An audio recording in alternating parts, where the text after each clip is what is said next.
Om Shanti. Good morning. 30/11/20 प्रातः मुरली बाप दादा मधुबन।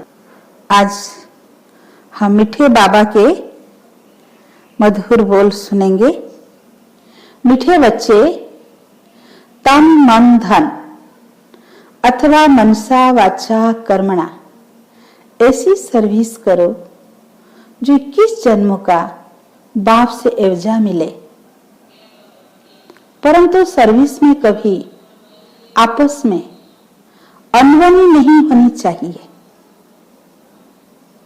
आज का प्रश्न, ड्रामा अनुसार बाबा जो सर्विस करा रहे हैं उसमें और तीव्रता लाने की विधि क्या है? उत्तर, आपस में एक मत हो, कभी कोई खिटखिट ना हो।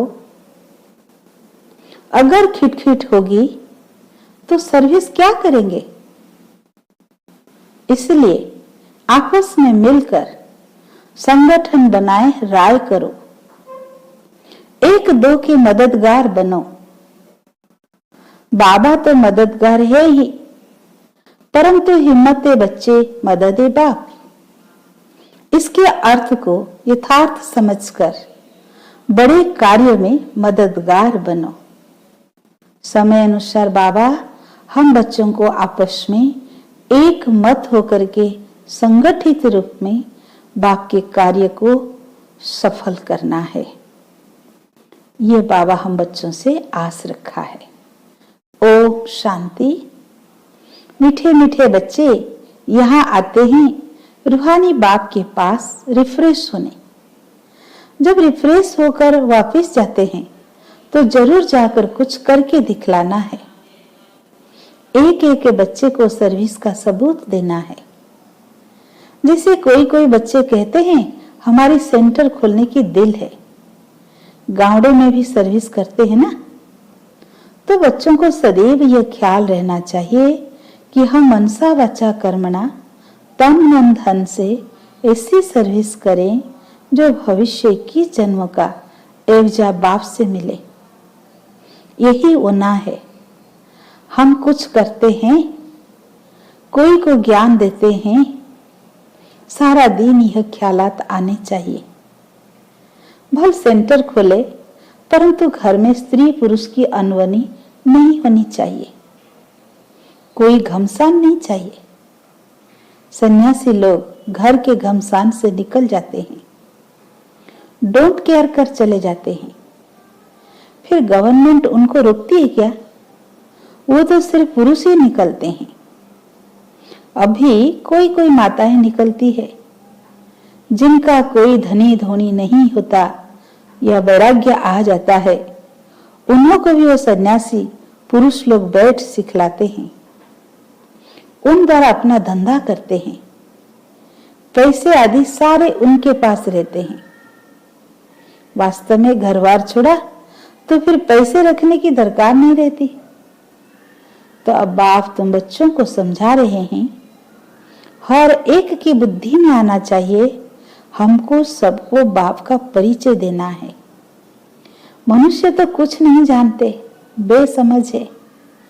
तुम बच्चों के लिए बाप का फरमान है, मीठे मीठे बच्चों तुम अपने को आत्मा समझो।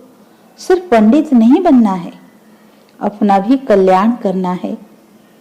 याद से सतो प्रधान बनना है, बहुत पुरुषार्थ करना है, नहीं तो बहुत पछताना पड़ेगा।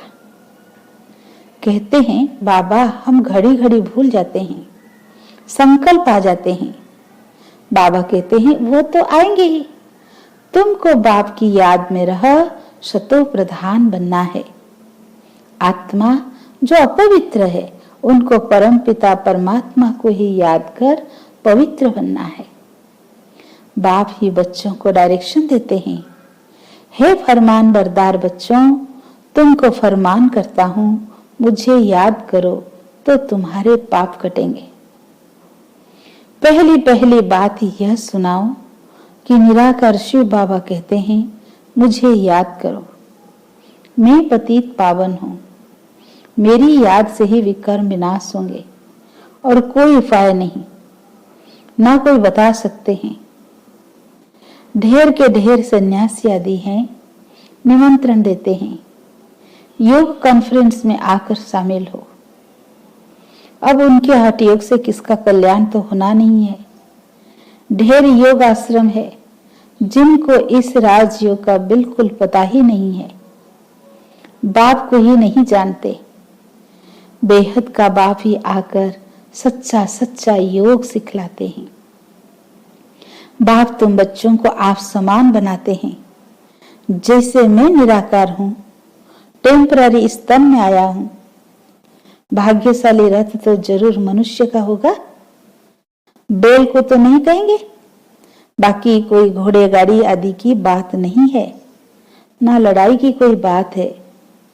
तुम जानते हो हमको माया से लड़ाई करनी है। गाया भी जाता है, माया ते हारे हार। तुम बहुत अच्छी रीति समझा सकते हो, परंतु अब सीख रहे हो। कोई सीखते सीखते तो एकदम धरनी पर गिर जाते हैं, कोई खिटखिट हो पड़ती है। दो बहनों की भी आपस में नहीं बनती, लून पानी हो जाते हैं। तुम्हारी आपस में कोई भी खिटखिट नहीं होनी चाहिए। खिटखिट होगी तो बाप कहेंगे ये क्या सर्विस करेंगे। बहुत अच्छे अच्छे का भी ऐसा हाल हो जाता है। अभी माला बनाई जाए तो कहेंगे डिफेक्टेड माला है, इनमें अर्जुन यह अवगुण है। ड्रामा प्लान अनुसार बाबा सर्विस भी कराते रहते हैं, डायरेक्शन देते रहते हैं। दिल्ली में चारों ओर सेवा का घेराव डालो। यह सिर्फ एक को थोड़ी करना है, आपस में मिलकर राय करनी है। सब एक मत होने चाहिए। बाबा एक है, परंतु मददगार बच्चों बिगैर काम थोड़े ही करेंगे। तुम सेंटर्स खोलते हो, मत लेते हो। बाबा पूछते हैं मदद करने वाले हो? कहते हैं हाँ बाबा, अगर मदद देने वाले नहीं होंगे तो कुछ कर नहीं सकेंगे। घर में मित्र संबंधी आदि आते हैं ना, भल गाली दे वो तुमको काटते रहेंगे, तुम्हें उसकी परवाह नहीं करनी है। तुम बच्चों को आपस में बैठकर राय करनी चाहिए। जैसे सेंटर्स खोलते हैं तो भी सब मिलकर लिखते हैं बाबा हम ब्राह्मणी की राय से यह काम करते हैं। सिंधी भाषा में कहते हैं ब त 12, एक के साथ दो मिलने से 12 हो जाते। 12 होंगे तो और ही अच्छी राय निकलेगी। कहां कहां एक दो से राय नहीं लेते हैं। अब ऐसे कोई काम हो सकता है क्या? कहां कहां एक दो से राय नहीं लेते हैं। अब ऐसे कोई काम हो सकता है क्या? बाबा कहेंगे जब तक तुम्हारा आपस में संगठन ही नहीं तो तुम इतना बड़ा कार्य कैसे कर सकेंगे।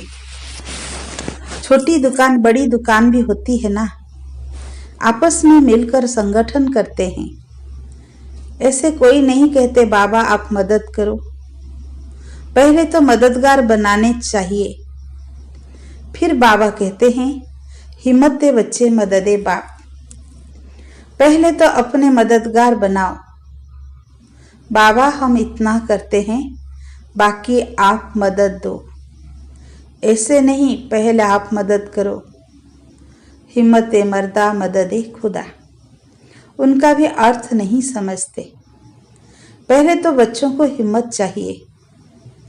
कौन कौन क्या मदद देते हैं?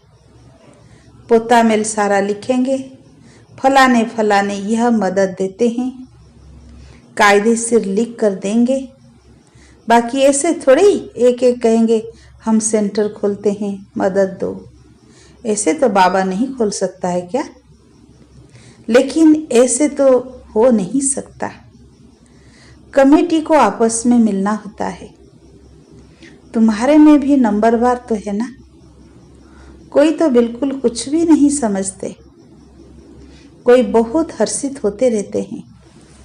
बाबा तो समझते हैं इस ज्ञान में बहुत खुशी रहनी चाहिए। एक ही बाप टीचर गुरु मिलता है तो खुशी होनी चाहिए ना। दुनिया में यह बातें कोई नहीं जानते। शिव बाबा ही ज्ञान सागर, पतित पावन, सर्व का सद्गति दाता है। सबका फादर भी एक है। यह और कोई की बुद्धि में नहीं है। अभी तुम बच्चे जानते हो, वही नॉलेजफुल लिबरेटर गाइड हैं। तो बाप की मत पर चलना पड़े। आपस में मिलकर राय करनी है, खर्चा करना है। एक की मत पर तो नहीं चल सकते।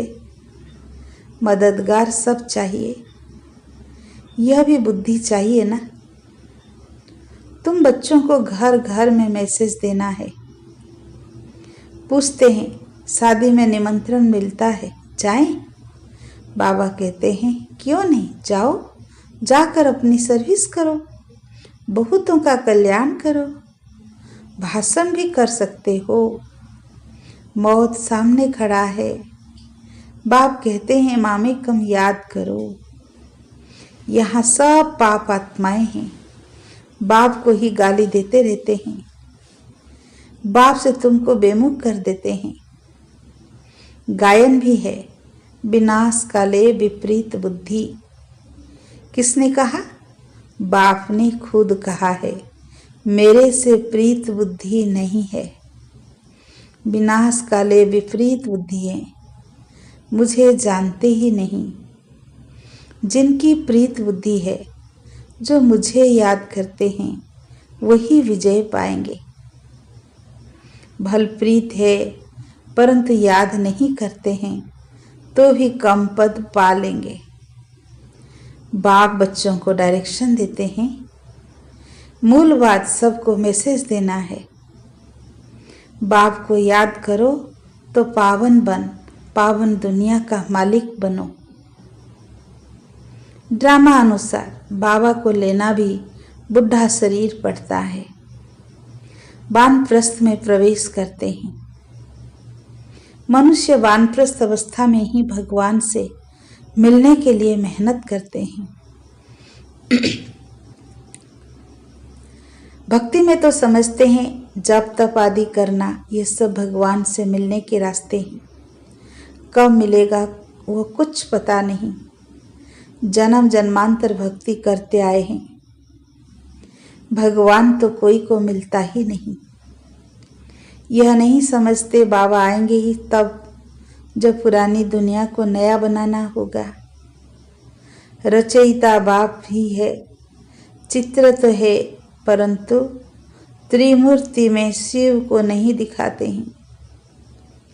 शिव बाबा बिगर ब्रह्मा विष्णु शंकर दिखाए हैं, जैसे गला कटा हुआ है। बाप के बिगर निधनक बन पड़ते हैं। बाबा कहते मैं आकर तुमको धन का बनाता हूँ। 21 जन्म तुम धन के बन जाते हो, कोई तकलीफ नहीं रहती। तुम भी कहेंगे जब तक बाप नहीं मिला है तो हम भी बिल्कुल निधनक तुच्छ बुद्धि थे। पतित पावन कहते हैं, परंतु वह कब आएंगे यह नहीं जानते। पावन दुनिया है ही नई दुनिया। बाप कितना सिंपल समझाते हैं, तुमको भी समझ में आता है। हम बाप के बने हैं, स्वर्ग के मालिक जरूर बनेंगे। शिव बाबा है बेहद का मालिक। बाप ने आकर सुख शांति का वर्षा दिया था। सतयुग में सुख था, बाकी सब आत्माएं शांति धाम में थी। अभी इन बातों को तुम समझते हो। शिव बाबा क्यों आया होगा? जरूर नई दुनिया रचने, पतित को पावन बनाने आए होंगे। उच्च कार्य किया होगा। मनुष्य बिल्कुल घोर अंधियारे में है। बाबा कहते हैं यह भी ड्रामा में नूंद है। तुम बच्चों को बाप बैठ समझाते हैं। तुमको अब इस सारे ड्रामा का पता है, कैसे नई दुनिया फिर पुरानी होती है। बाप कहते हैं और सब कुछ छोड़ एक बाप को याद करो। हमको कोई से नफरत नहीं आती, यह समझाना पड़ता है। ड्रामा अनुसार माया का राज्य भी होना है। अब फिर बाबा कहते हैं मीठे मीठे बच्चों, अब यह चक्र पूरा होता है। अब तुमको ईश्वरीय मत मिलती है, उस पर चलना है। अब 5 विकारों की मत पर नहीं चलना है। आधा कल्प तुम माया की मत पर चल तमो प्रधान बने हो। अब मैं तुमको सतो प्रधान बनाने आया हूँ। सतो प्रधान तमो प्रधान का यह खेल है, ग्लानि की कोई बात नहीं। कहते हैं भगवान ने यह आवागमन का नाटक ही क्यों रचा? क्यों का सवाल ही नहीं उठता। यह तो ड्रामा का चक्र है जो फिर रिपीट होता रहता है। ड्रामा अनादि है। अभी है कलयुग, सतयुग पास्ट हो गया है। अब फिर बाप आए हैं। ब्रह्मा बाबा कहते रहो तो कल्याण होता रहेगा। बाबा बाबा कहते रहो तो कल्याण होता रहेगा। बाप कहते हैं यह अति गुह्य रमणीक बातें हैं। कहते हैं सरनी के दूध के लिए सोने का बर्तन चाहिए। सोने की बुद्धि कैसे बनेगी? आत्मा में ही तो बुद्धि है ना। आत्मा कहती है मेरी बुद्धि अब बाबा तरफ है। मैं बाबा को बहुत याद करता हूँ। बैठे बैठे बुद्धि और तरफ चली जाती है ना। बुद्धि में धंधाधुरी याद आता रहेगा तो तुम्हारी बात जैसे सुनेंगे नहीं। मेहनत है। जितना जितना मौत नजदीक आता जाएगा तुम याद में बहुत रहेंगे। मरने समय सब कहते हैं भगवान को याद करो। अब बाबा खुद कहते हैं मुझे याद करो। तुम सब की वानप्रस्थ अवस्था है, वापिस जाना है, इसलिए अब मुझे याद करो। दूसरी कोई बात नहीं सुनो। जन्म जन्मांतर के पापों का बोझा तुम्हारे सिर पर है। शिव बाबा कहते हैं इस समय सब अजामिल है। मूल बात है याद की यात्रा, जिससे तुम पावन बनेंगे। फिर आपस में प्रेम भी होना चाहिए, एक दो से राय लेनी चाहिए। बाप प्रेम का सागर है ना, तो तुम भी आपस में बहुत प्यारे होने चाहिए। देही अभिमानी बन बाप को याद करना है। बहन भाई का संबंध भी तोड़ना पड़ता है। भाई बहन से भी योग नहीं रखो, एक बाप से ही योग रखो। बाप आत्माओं को कहते हैं मुझे याद करो तो तुम्हारी विकारी दृष्टि खलास हो जाए। कर्म इंद्रियों से कोई भी कर्म नहीं करना चाहिए। मनसा में तूफान जरूर आएंगे, यह बड़ी मंजिल है। बाबा कहते देखो ये कर्म इंद्रियां धोखा देती है तो खबरदार हो जाओ। अगर उल्टा काम कर लिया तो खलास। चढ़े तो चाखे वैकुंठ का मालिक। मेहनत के सिवाय थोड़ी कुछ होता है। बहुत मेहनत है। देह सहित देह के सर्व संबंधों को भूलना। कोई कोई को तो बंधन नहीं है तो भी फंसे रहते हैं। बाप की श्रीमत पर नहीं चलते हैं। लाख दो हैं, भल बड़ा कुटुंब है तो भी बाबा कहेंगे जास्ती धंधे आदि में नहीं फंसो। वानप्रस्थी बन जाओ, खर्चा आदि कम कर लो। गरीब लोग कितना साधारण चलते हैं। अभी क्या क्या चीजें निकली है बात मत पूछो। खर्चा ही खर्चा साहूकारों का चलता है। नहीं तो पेट को क्या चाहिए, एक पाव आटा बस। अच्छा मीठे मीठे सिकील दे बच्चों प्रति माता पिता बाप दादा का याद प्यार और गुड मॉर्निंग। रूहानी बाप की रूहानी बच्चों को नमस्ते। हम रूहानी बच्चों की रूहानी बाप दादा को याद प्यार गुड मॉर्निंग नमस्ते नमस्ते नमस्ते। धारणा के लिए मुख्य सार। पहला पॉइंट आपस में बहुत बहुत प्यारे बनना है, लेकिन भाई बहन से योग नहीं रखना है। कर्म इंद्रियों से कोई भी विकर्म नहीं करना है। सेकेंड पॉइंट, एक ईश्वरीय मत पर चलकर सतो प्रधान बनना है। माया की मत छोड़ देनी है। आपस में संगठन मजबूत करना है। एक दो के मददगार बनना है। आज का वरदान, अमृत वेले का महत्व जानकर खुले भंडार से अपनी झोली भरपूर करने वाले तकदीरवान भव। अमृत वेले वरदाता भाग्य विधाता से जो तकदीर की रेखा खिंचवाना चाहे खिंचवा लो, क्योंकि उस समय भोले भगवान के रूप में लवफुल हैं। इसलिए मालिक बनो और अधिकार लो। खजाने पर कोई भी ताला चाबी नहीं है। उस समय सिर्फ माया के बहानेबाजी को छोड़ एक संकल्प करो कि जो भी हूं, जैसी भी हूं, आपकी हूं। मन बुद्धि बाप के हवाले कर तख्त नशीन बन जाओ, तो बाप के सर्व खजाने अपने खजाने अनुभव होंगे। आज का स्लोगन, सेवा में यदि स्वार्थ मिक्स है तो सफलता भी मिक्स हो जाएगी। इसीलिए निस्वार्थ सेवाधारी बनो। अच्छा, ओम शांति।